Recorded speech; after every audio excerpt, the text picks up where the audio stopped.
পদত্যাগ করে আসতে হবে। চারদিকে যেন এক অদ্ভুত পরিস্থিতি, পদত্যাগের ঢেউ। একের পর এক গুরুত্বপূর্ণ ব্যক্তি তাদের পদ থেকে সরে দাঁড়াচ্ছে, কোনো স্থিরতা নেই। প্রশ্নটা তাই স্বাভাবিকভাবেই উঠে আসে, এই অবস্থায় আদৌ কি একটি দেশ সঠিকভাবে পরিচালনা করা সম্ভব? সরকার এখন যেন বাস্তবতার কঠিন পরীক্ষার মুখে দাঁড়িয়ে বুঝতে পারছে ক্ষমতা পরিচালনা করা আসলে কতটা কঠিন। চারপাশের পরিস্থিতি বিশ্লেষণ করলে মনে হয় পুরো ব্যবস্থায় একটি আগোছালো সংকটে পড়েছে। সাম্প্রতিক ঘটনার দিকে তাকালে বিষয়টি পরিষ্কার হয়ে যায়।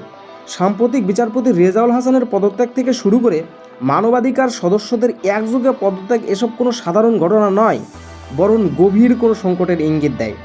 আমরা দেখেছি বাংলাদেশ সিকিউরিটিজ এক্সচেঞ্জ কমিশনের সদস্যরাই একের পর এক সরে দাঁড়িয়েছেন। পরিস্থিতি এমন পর্যায়ে গিয়েছিল যে পুরো কমিটি ভেঙে দিতে হয়েছে। শুধু তাই নয়, বিভিন্ন দেশের দায়িত্ব পালন করা রাষ্ট্রদূতদের সরিয়ে দেওয়া বা তাদের পদত্যাগের ঘটনা নিয়মিত কানে আসছে। সব মিলিয়ে চারিদিকে এক অস্থিরতার ছায়া নেমে এসেছে।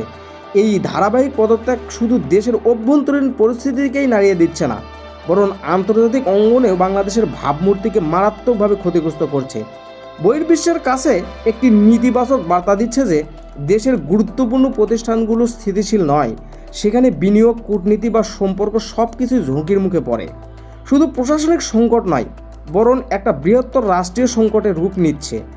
আরও একটি গুরুত্বপূর্ণ তথ্য হলো, যারা পদত্যাগ করছেন তারা হলো এমন এক ব্যক্তি যাদেরকে আগে ক্ষমতার বলিষ্ঠ বলেই ধরা হতো।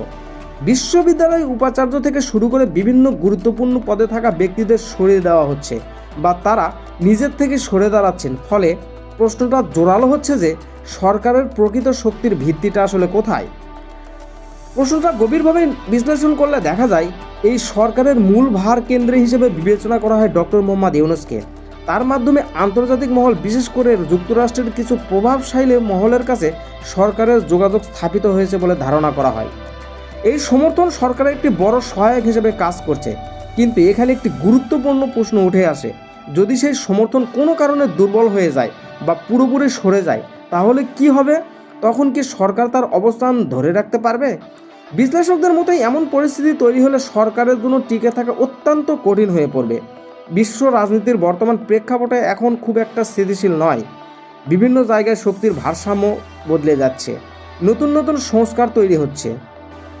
এই বৈশ্বিক অনিশ্চয়তার প্রভাব ছোট বা উন্নয়নশীল দেশগুলোর উপর আরও বেশি পড়ে। ফলে বাংলাদেশের মতো একটি দেশের জন্য অভ্যন্তরীণ স্থিতিশীলতা বজায় রাখা আরও গুরুত্বপূর্ণ হয়ে ওঠে। এই প্রেক্ষাপটে যখন দেখা যায় সরকারের সাথে সংশ্লিষ্ট বা ঘনিষ্ঠ ব্যক্তিরা একে একে সরে দাঁড়াচ্ছেন, এখন বোঝা যায় কতটা জটিল আকার ধারণ করেছে।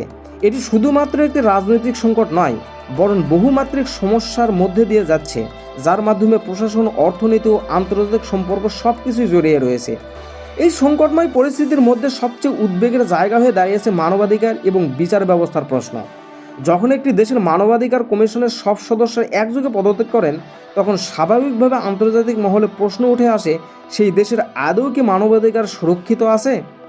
একইভাবে বিচার বিভাগের স্বাধীনতা নিয়েও তৈরি হয় বিভিন্ন ধরনের গভীর প্রশ্ন। এমন পদত্যাগ সাধারণত হঠাৎ করেই ঘটে না, এর মধ্যে থাকে দীর্ঘদিনের চাপ, অস্থিরতা এবং নীতিগত দ্বন্দ্ব। এই বিশৃঙ্খলার মধ্যে শিরিন শারমিনকে গ্রেপ্তার করা এবং পরে তাকে জামিন দিতে বাধ্য করার ঘটনাটি আরও একটি উদাহরণ হয়ে সামনে আসে। এই ঘটনাটি ইঙ্গিত দেয় সরকার নিজেই এক ধরনের চাপে, যে পরিস্থিতি নিয়ন্ত্রণে রাখতে গিয়ে হঠাৎ কঠোর সিদ্ধান্ত নিতে হচ্ছে। কিন্তু এই ধরনের পদক্ষেপ আরও জটিল আকার ধারণ করেছে। এমন পরিস্থিতিতে সরকার বিভিন্ন ধরনের সিদ্ধান্ত, যেমন গ্রেপ্তার, প্রশাসনিক পরিবর্তন বা হঠাৎ পদক্ষেপ, সব কিছুই মিলিয়ে একটি অস্থির পরিস্থিতি ফুটে উঠেছে। অনেক ক্ষেত্রে দেখা যাচ্ছে প্রথমে কঠোর পদক্ষেপ নেওয়া হচ্ছে, পরে আবার সেটি কিছুটা শিথিল করা হচ্ছে। এতে সরকারের সিদ্ধান্ত গ্রহণের ধারাবাহিকতা নিয়ে অনেক বড় প্রশ্ন ওঠে। সব মিলিয়ে দেশের ভিতরে যেমন অস্থিরতা বাড়ছে, তেমনি আন্তর্জাতিক পর্যায়ে একটি সতর্ক দৃষ্টি তৈরি হয়েছে বাংলাদেশের দিকে। এই সংকট শুধু সাময়িক কোনো সমস্যা নয়, বরং দীর্ঘমেয়াদে প্রভাব পড়তে পারে অর্থনীতি, কূটনীতি এবং সামগ্রিক রাষ্ট্র ব্যবস্থার উপর।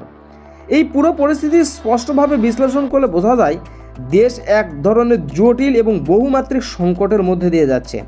মানবাধিকার নিয়ে আন্তর্জাতিক মহলের যে আলোচনা তৈরি হয়েছে তা হালকাভাবে নেওয়ার কোনো উপায় নেই, কারণ একটি দেশের সবচেয়ে বড় সম্পদ হচ্ছে আন্তর্জাতিক মহলে গ্রহণযোগ্যতা এবং তার বিশ্বাসযোগ্যতা। আর সেই জায়গাতেই যখন প্রশ্ন উঠতে শুরু করে, তখন তার প্রভাব পড়ে সবখানে, রাজনীতি, অর্থনীতি, এমনকি সাধারণ মানুষের জীবনযাত্রায়। এখন দেখার বিষয় সরকার এই পরিস্থিতি কেমন করে সামাল দেয়। সুতরাং দর্শক, বিএনপি সরকার এই হঠাৎ সিদ্ধান্ত আপনাদের কাছে কেমন লাগছে এবং এই হঠকারী সিদ্ধান্তগুলো বিএনপি সরকারকে কতটা টিকিয়ে রাখতে পারবে বলে আপনাদের মনে হয়? আপনাদের গুরুত্বপূর্ণ এবং যৌক্তিক মতামত কমেন্ট বক্সে লিখতে জানাতে ভুলবেন না। ধন্যবাদ।